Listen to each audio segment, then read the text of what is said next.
Hello, everyone, and welcome to Voice of the Farmers, where we educate, promote, and celebrate farmers. Today is a beautiful day, and I am your host for today, Moyosola Eniola. And today we have a special guest in our studio. Don't go anywhere; we are still here with you.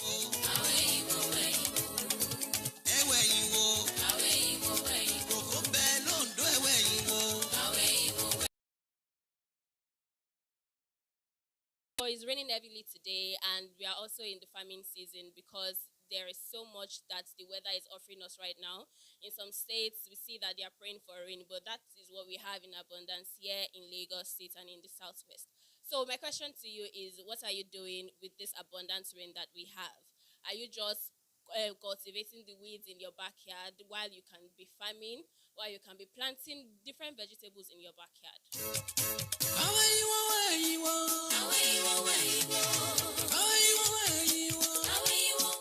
There are so much natural resources that is available to us, and so I'm encouraging you today to make the most of the rain, make the most of the weather, and make sure that you plant something to secure food in Nigeria.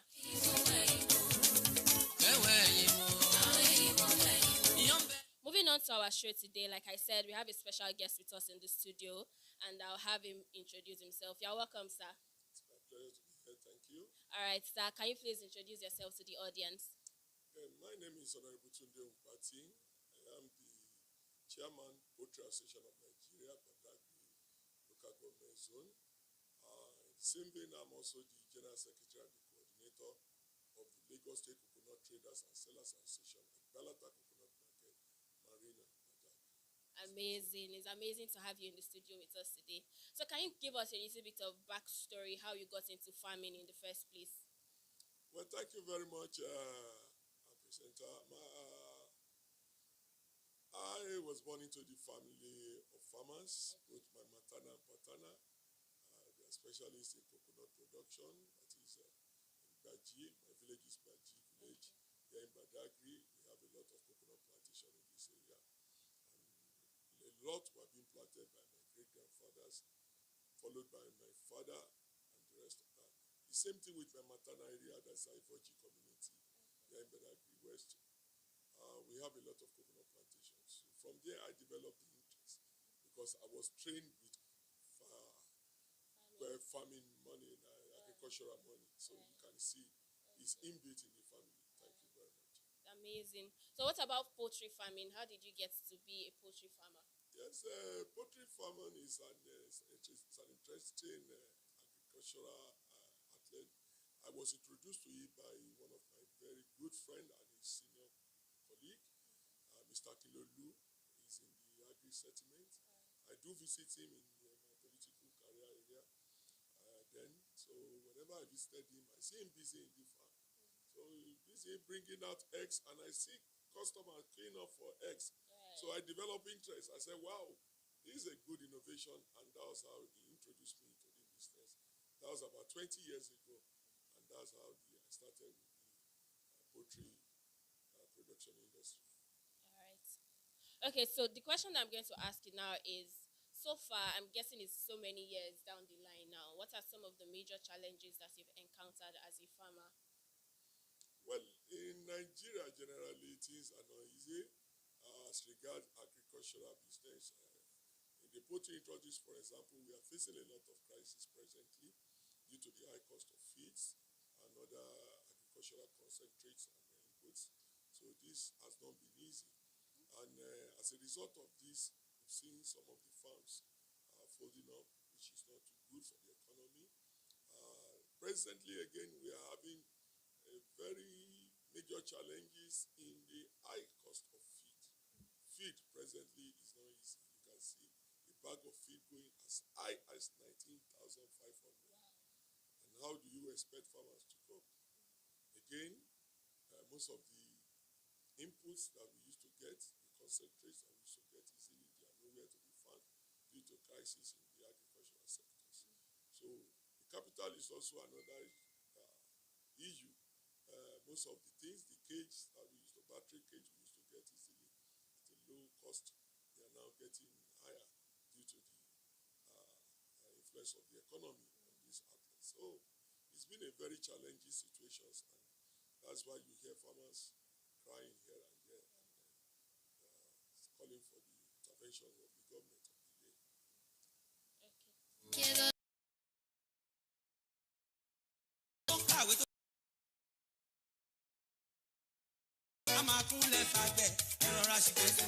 So one of the things that you mentioned is that the high cost of feeds causing farmers to fold up because they cannot afford it. And over time, we've had conversations about how farmers do not have access to capital to be able to fund their farming businesses. So what are some of the initiatives that you think that people generally can come up with and the government also can back up to ensure that farmers have the capital necessary to move their business forward? First, I want to start with the government. The government of the day needs to do a lot of interventions in the agricultural sector, not only through in the poultry industry, the general agricultural sectors. The government needs to come in. For example, the area of feeds. The government, we are appealing, the Poultry Association of Nigeria, we are appealing to the government to give farmers, genuine farmers, access to importation of these grains. That is, we talk of maize. They should please give access to farmers to import these items so that we can have abundance of it in the market, and that will drastically bring down the cost of it. Because the maize we are presently producing in the country through the northern intervention is going nowhere. It's not helping. Then we are also appealing to the government to create an agricultural zone, not only in a particular region, throughout the federation. During the blessed day of our Baba Chief Obafemi Awolowo, he created agri settlement centers where they have concentration of farmers, young graduates, youth, and necessary inputs were being provided at a very subsidized rate. This is the time we need such intervention again.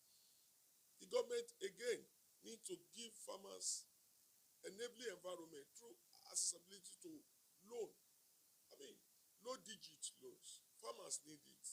You can imagine buying of these feeds in large quantity. You hardly see a farmer that could cough out 50 million, 100 million to say he wants to buy this feed in large quantity so that he will avoid inflation in the prices of such feeds. So when institutions like agricultural banks are being made to be made an enabling environment for farmers to have easy access to them, and these loans are granted and being monitored. We are not saying just give money. Give money and monitor it. Visit the farms, see that the farmers are in these sectors really working. The government of the day to please do for the sustainability of the industry. If not, a time will come when there will be importation of eggs, imposition of beds, and the rest of that. And you can imagine this will involve foreign exchange intervention and these international market barriers is then setting, which will not be good for the economy. Right. Political sectors, how do you think they can also help the farmers to grow their businesses as well? Yes, individuals, we want to encourage them to go into farming. It is clearly showed now that the saving grace for this country is farm. It's to people to farm. When individual goes into farming, invests into farming, production of food, you will see that, for example, the grains for eating, the maize. In the past, when I was young, in our backyard, everywhere people grow maize, this and that. So by the time they harvest, you don't need to expect the maize from the north or from the east to come before you start feeding your birds. By the time they do this, there will be abundance production in this sector, and the farmers, it will be useful to the farmers. Then again, individuals could also invest in these sectors too. We have a lot of pensioners and the rest of them. Let them come for training. We train. Poultry Association have a sector that could train intending farmers. This area, there are institutions in Badon and the rest of them where they train them. They could be trained. And when they train them, then all these the wealth or the finances they acquired could be used. Even our youth in foreign country, those who are in other countries that want to invest at home, let them come and invest in agricultural sector. Let them invest in it, and by the time they have good monitoring, good empowerment, good environment to produce, we see that we have a lot of this food in abundance, and it will be to the benefit of the generality of the masses. Okay. So we can see from what you've said, sir, that aside from also going into farming, which is very important, we can also have people invest in agriculture to help the people that are already in it grow and scale up. All right.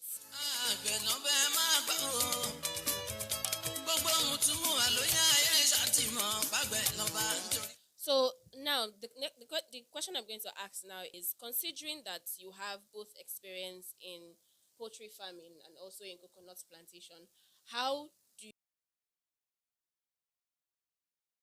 is there any similarity, is there any synergy between both industries? Yes. Researches have shown, different research discovery have showed that the shaft we get from coconut could be well used in production of feed for birds and other animals. Okay. For example, you use the shaft in the coconut shaft to feed the pigs.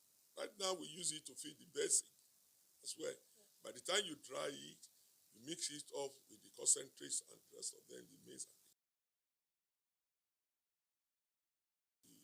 for the birds. Okay. So in this sector, in this area, you can now see that both have this similarity. I mean, what we can call variable advantages for each other.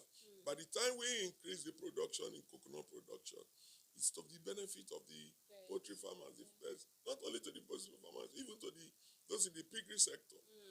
It's useful to them. So the same thing, so from here you will see that dependence on other agricultural items that are used in production of feed for the birds will be reduced. There won't be high concentration in expecting maize or soya or the rest of them. Okay. This could be well utilized.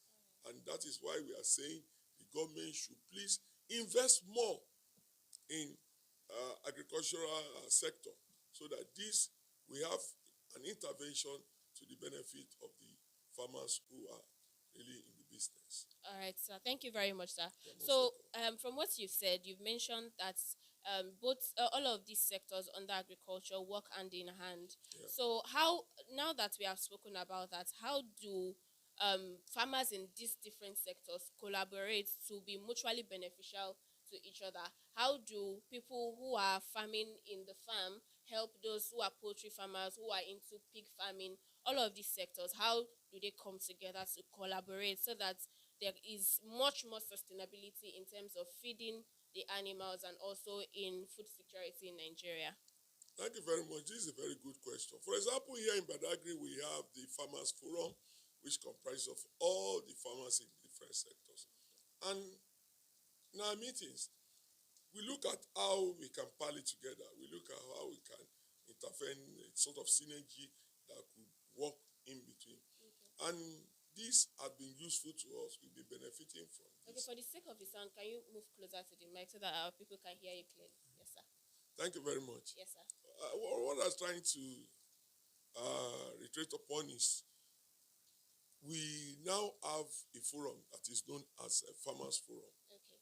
The Farmers Forum is an organized sector where all the farmers, once you're a farmer, be it poultry, be it piggery, be it the vegetable plantation and the rest of them, we all meet and we discuss how we can assist, how we can synergize, the synergy could move in our promotion of our different activities.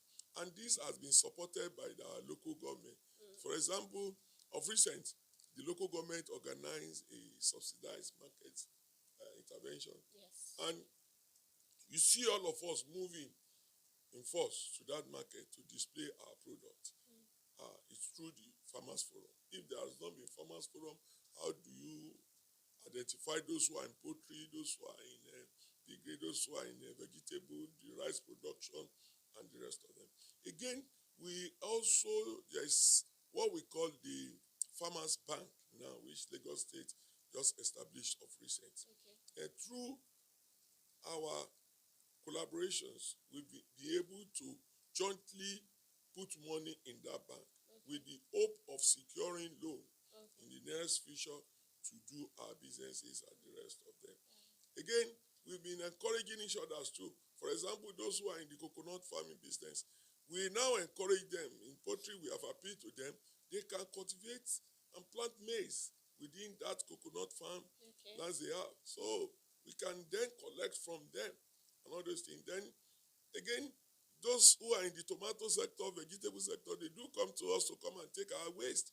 The poultry waste and the rest of them is being useful to them. This is a good intervention. If not, they have to be relying upon using fertilizers. Fertilizers, for example, instead of the manure, which is organic in nature. These are different collaboration and interventions we'll be having, and we'll be helping each other. And it's been yielding fruitful results. Amazing, amazing.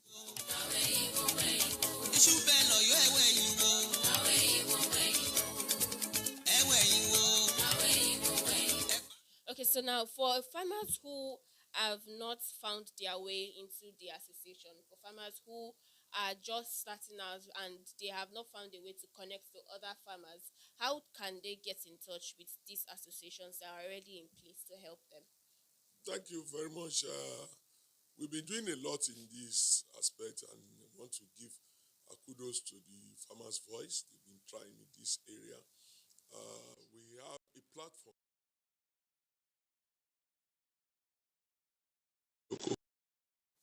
Farmers Platform. Apart from this, there is an organized Farmers Forum data collection, which is now presently going on through the Federal Ministry of Agriculture. All these are being published in the newspapers and the rest of them.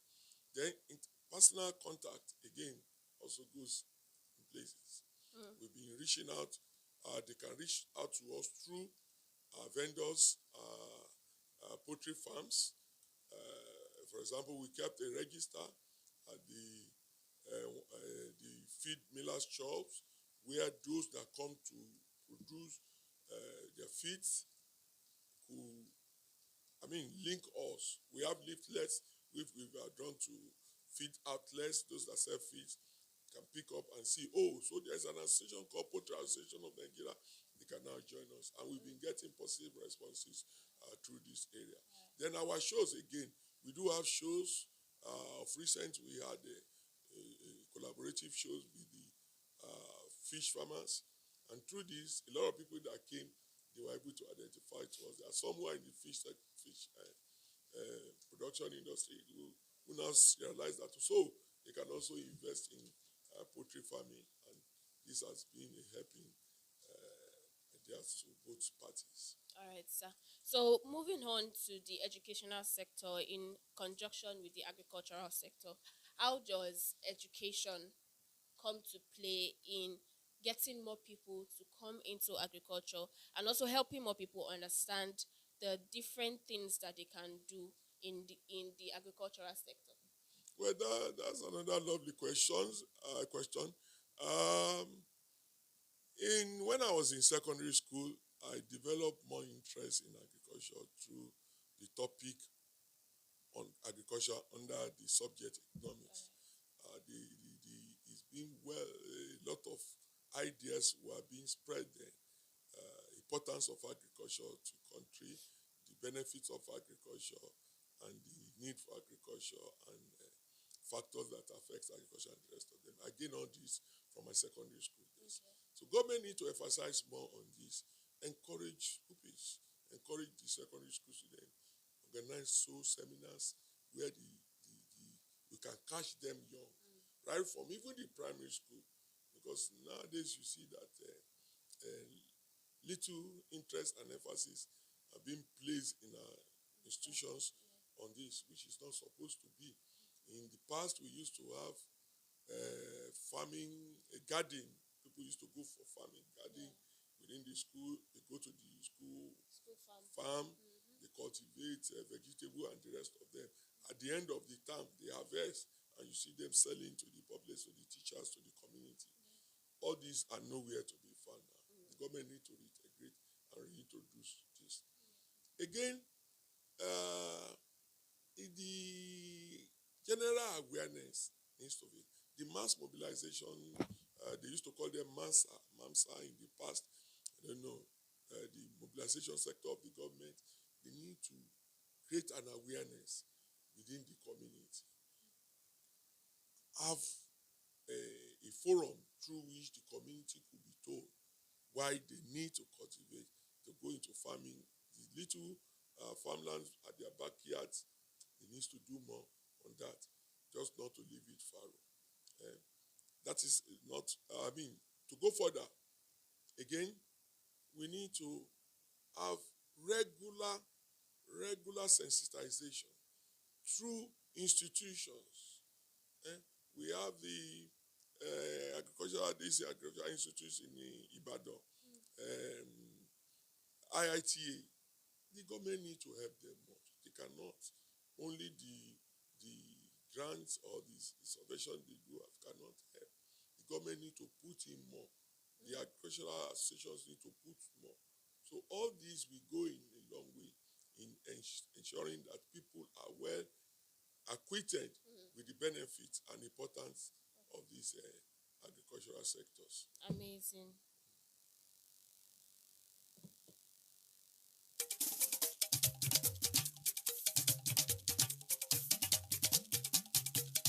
It's been a very informative session for us here in the studio, and I'm sure that our viewers have learned one or two things from our conversation so far.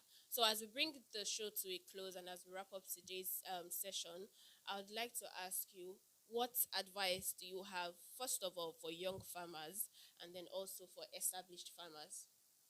Well, I want to start with the young farmers. They shouldn't be discouraged. We have had a situation whereby the government was able to gather some youth, put them in beer farms, and empower them with some beds, give them feed. Because of the challenges they encountered along the line, some of them backed out. They sold out their beds, sold out the cage, and the rest of them. It's not supposed to be. They shouldn't be discouraged. It's not smiling. But then there is hope. Yes. We have hope that things will improve in the nearest future. So I want to advise our young farmers to keep on with it.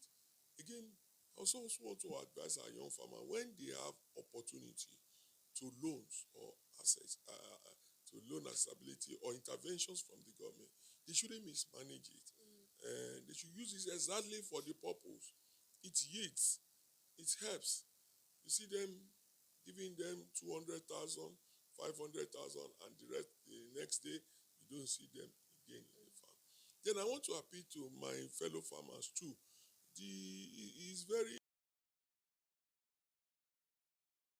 industry. For example, we've had over 40% of poultry farmers throughout the federations. They are no longer in the industry. They backed out because of the challenges. Yeah. I want to appeal to them to please remain in the business. They can reduce their production capacity.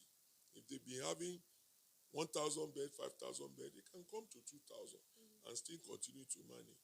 Because by the time you sell off the cage, you sell off the pen and the rest of them, it means you are already out of the business, because by the time you want to invest again in it, it's going to be a more capital intensity.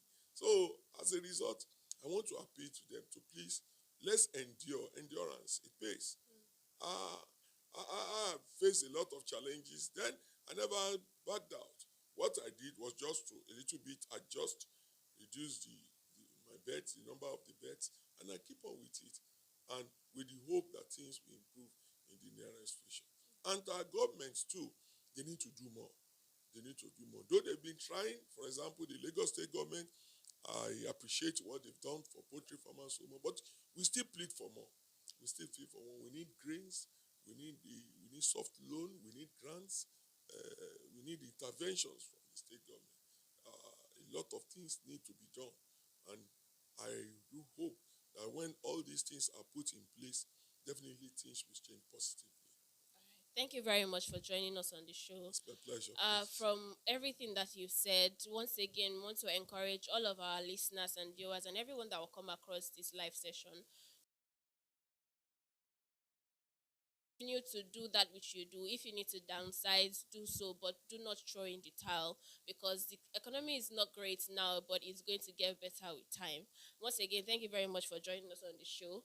We really appreciate your presence in our studio today. My pleasure. For everyone joining us, please make sure to like this video, drop a comment, share to other people so that they can also listen to this amazing conversation.